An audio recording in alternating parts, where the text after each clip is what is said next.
छत्रपती संभाजीनगरमध्ये एमआयएमचे प्रमुख ओवेसी दाखल झालेले आहेत।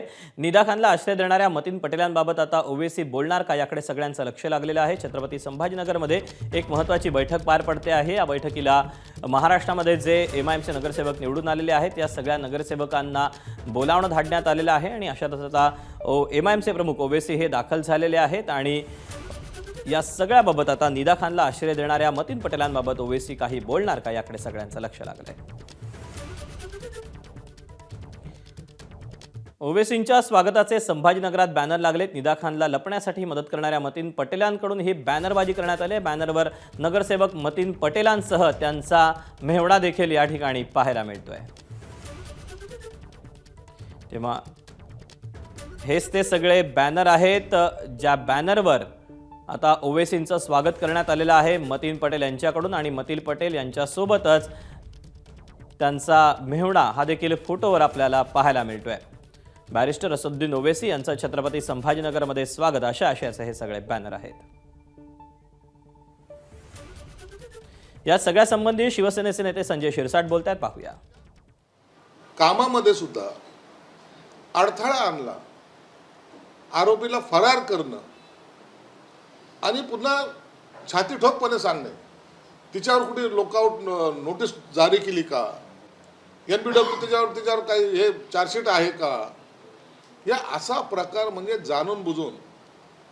एक तुम्हाला सांगतो, हे प्रकरण हे फक्त निदा खान पुरतं मर्यादित नाहीत, ही साखळी पूर्ण महाराष्ट्रात फिरलेली आहे। अनेक ठिकाणी अशा निदा खान तयार झालेल्या आहेत।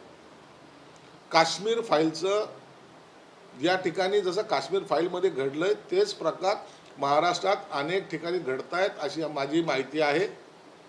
म्हणून या प्रकरणाला अत्यंत गांभीर्याने घ्या। हे एका ठिकाणी घडलेले प्रकरण तिथपर्यंत मर्यादित याला समजू नका। तुम्ही आता बघा, ह्या ज्या काही हालचाली चालल्या आहेत, हे जे काही वाढत चाललेले त्यांचा प्रकार, काल त्या एमआयएमच्या नगरसेवकाला अटक केल्याबरोबर पोलीस जेव्हा इम्तियाजकडे चौकशीला गेले असं कळतंय, तरी त्याची मस्ती ही कमी होत नाही।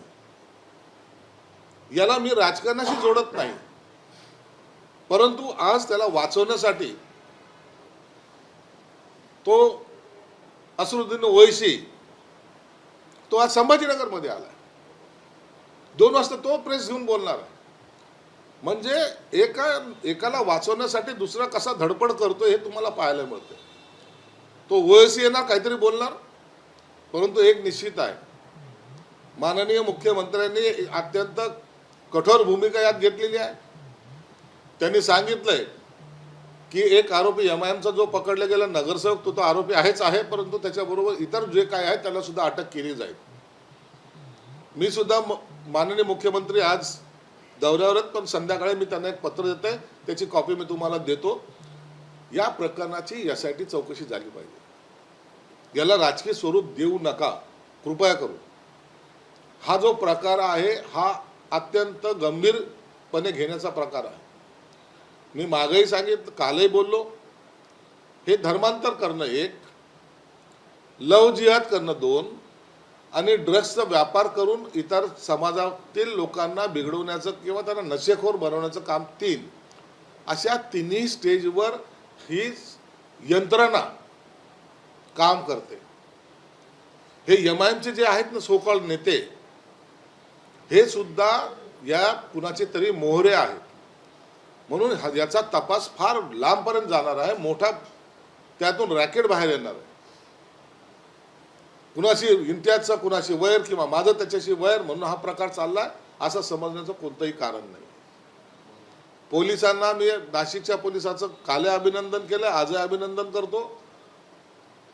कुणालाही घाबरू नका, सरकार तुमच्या पाठीशी आहे। कोणी दबाव टाकायचा प्रयत्न करत असेल त्याला निश्चित तुम्ही जेलमध्ये टाका, आणि परंतु या प्रकरणाचा छडा लागला पाहिजे। आजही त्या निदा खानचा नवरा कुठे काय माहित नाही, कल्पना नाही, त्यांच्यातर्फे कोणी दुसरं कोणी बोलायला तयार नाहीत, परंतु एमआयएम का बोलते याच्या मागचं कारण काही कळायला मार्ग नाही। म्हणून मला वाटतं आता एमआयएम यामध्ये पूर्णपणे अडकलेली आहे। जेव्हा पोलीस कस्टडी घेईल त्या टायमाला ते कुणाच्या इशाऱ्यावर नाचत होते तेही समोर येईल. म्हणून महाराष्ट्रामध्ये अशा घटना घडू नयेत आणि आताच जर त्यांना पायबंद घातला तर भविष्यात अशा घटना घडणारही नाही याची आम्हाला खात्री आहे. पण हे प्रकरण संभाजीनगरमध्ये सुरू असताना ओवेसींचं आज तिथे येणं आणि एमआयएमचे सगळे लोक तिथं संभाजीनगर काही हे म्हणजे राजकीय मदत असते. हे राजकीय वरदहस्त नाही आहे. त्यांना मुख्यमंत्र्यांनी तर डायरेक्ट सांगितलेलं आहे की मी त्यांना सोडणार नाही, म्हणून त्यांची भूमिका स्पष्ट आहे. परंतु एक लक्षात घ्या की ओएसी येतो महाराष्ट्रातले सर्व, मग तो मुंब्रा असेल, मालेगाव असेल, नाशिक असेल, मुंबई असेल, इथलचे त्यांचे कार्यकर्ते संभाजीनगरला का जात आहे? काय त्यांना मेसेज द्यायचा आहे? त्यांना कशासाठी त्यांनी बोलवलेलं आहे? या प्रकरणामध्ये आपण म्हणून सांगितलं की हे गांभीर्याने घेण्यासारखं प्रकरण आहे. आता आपल्याला जेलमध्ये जावं लागेल ही एक भीती त्यांच्या मनामध्ये आहे आणि आपला मुस्लिम मताचा एक धाक दाखवून आपल्याला हे प्रकरण मिटवता येईल का असा सुद्धा त्यांचा प्रयत्न आहे. परंतु मला वाटतं सरकार यांच्या पुढे झुकणार नाही. सरकार त्यांना त्यांची जागा दाखवेल. पण या प्रकरणामध्ये आरोपी असलेलं मशीन पटेल जे आहे त्यांनी आज शहरामध्ये सगळीकडे बॅनर लावलेत आणि ओवेसींचं स्वागत केलं. एकीकडे आतमध्ये असताना प्रकारचे बॅनर लावले सगळं आणि ही मस्ती आहे ना.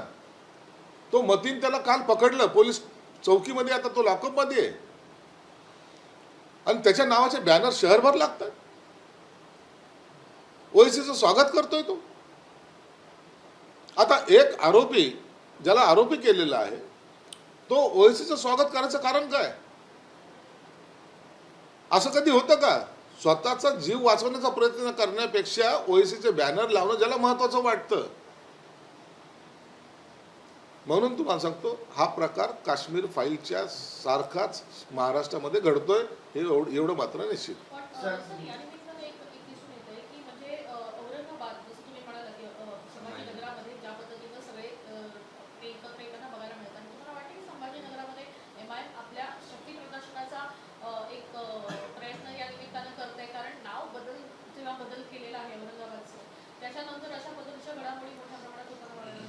बघा, औरंगाबादचं संभाजीनगर करणं हा भाग वेगळा आहे.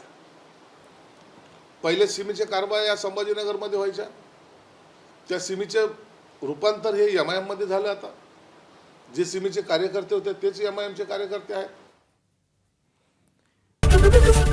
एबीपी माझा, उघडा डोळे बघा नीट.